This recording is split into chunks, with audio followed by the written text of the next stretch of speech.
Which of the following is dimensionless constant. आणि हे 4 option दिलेले आहेत. हा प्रश्न गेट 2023 मध्ये विचारला होता. हा एमसीक्यू आहे आणि 1 मार्क्सचा आहे. सो एमसीक्यू आहे, याचा अर्थ या 4 पैकी एकच ऑप्शन आपला बरोबर आहे. सो आपल्याला डायरेक्टली डायमेन्शन वरती हा प्रश्न आलेला आहे. प्रत्येक वेळा असं येईलच असं नाही, पण हा गेट 2023 चा प्रश्न आहे. सो ह्याच्यामध्ये बघा ऑप्शन काय आहेत. परमिटिव्हिटी ऑफ फ्री स्पेस, ज्याला आपण इप्सिलॉन नॉट लिहितो. परमिएबिलिटी ऑफ फ्री स्पेस किंवा म्यू नॉट. त्याच्यानंतर बोहर्स मॅग्नेटॉन आहे, ज्याला आपण म्यू बी असं लिहू शकतो. आणि फाईन स्ट्रक्चर कॉन्स्टंट आहे अल्फा. तर आपल्याला जर डायरेक्ट आन्सर माहिती असेल याचं की तर मग काय प्रश्नच नाही. पण जर माहिती नसेल तर आपल्या प्रत्येकाचे ऑप्शन्स चेक करायला लागतील, डायमेन्शन्स चेक करायला लागतील. आणि त्यात जे 3 इनकरेक्ट आहेत त्याला इलिमिनेट करून चौथ्याला आपल्याला सिलेक्ट करायला लागेल.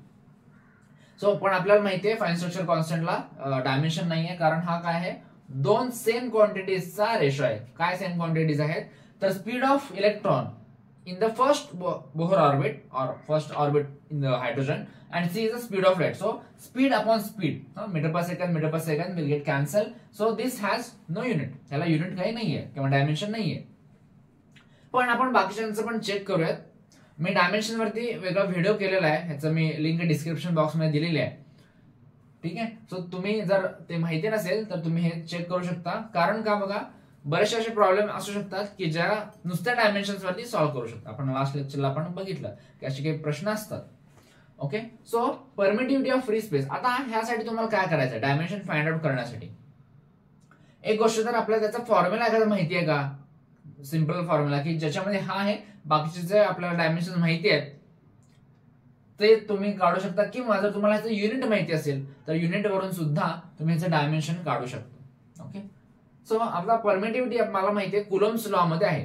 ठीक आहे. So F is equal to Q1 Q2 upon R² आपण लिहितो. आणि के असतो बघा, तो कॉन्स्टंट म्हणजे काय असतो 1/4 pi epsilon not.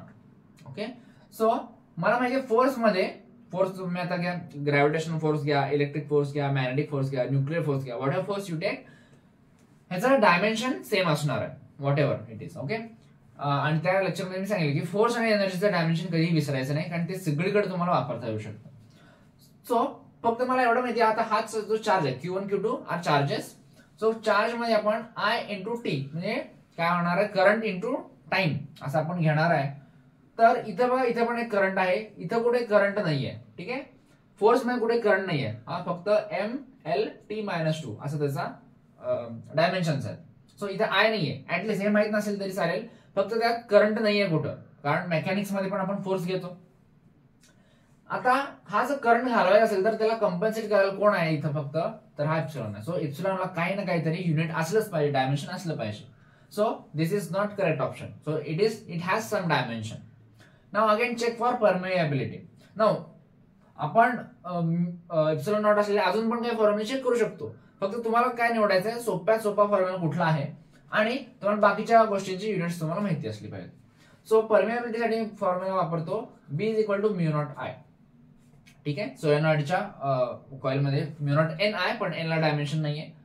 Okay. So इथं मला माहिती आहे की B it has some unit, current has some unit, but they are different. So ते जे डिफरन्स आहे तो कॉम्पेन्सेट कोण करणार आहे, तर हा परमिएबिलिटी आहे. सो ह्याला पण युनिट आहे, सो डायमेन्शन आहे. So this is not correct option. Now we also know what is Bohr's magneton. Okay. Bohr's magneton चा फॉर्म्युला जो आहे EH×2me. Okay. where m is the mass of electron, is charge of electron, h is the angular momentum. Actually it is a reduced Planck constant, but we know the dimension of Planck constant is angular momentum. त्यामुळे हा angular momentum आहे, मास आहे आणि इथे charge आहे. बघा पुन्हा इथे चार्ज आहे म्हणजे ह्याच्यात करंट इंटू टाइम आला, म्हणजे ह्या आय ला कॉम्पेन्सेट करायला कोण नाहीये.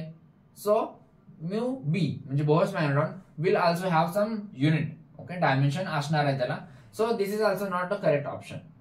Now again we left with the fine structure constant. Again we have seen, आपण सुरुवातीलाच बघितलं व्हिडिओच्या की हा स्पीडचा रेशो आहे. सो एखादा कुठलाही जर रेशो असेल तर त्याला डायमेन्शन असत नाही. सेम क्वांटिटीचा जर रेशो असेल तर त्याचे डायमेन्शन किंवा त्याचे युनिट्स हे काय होतात, कॅन्सल होऊन जातात.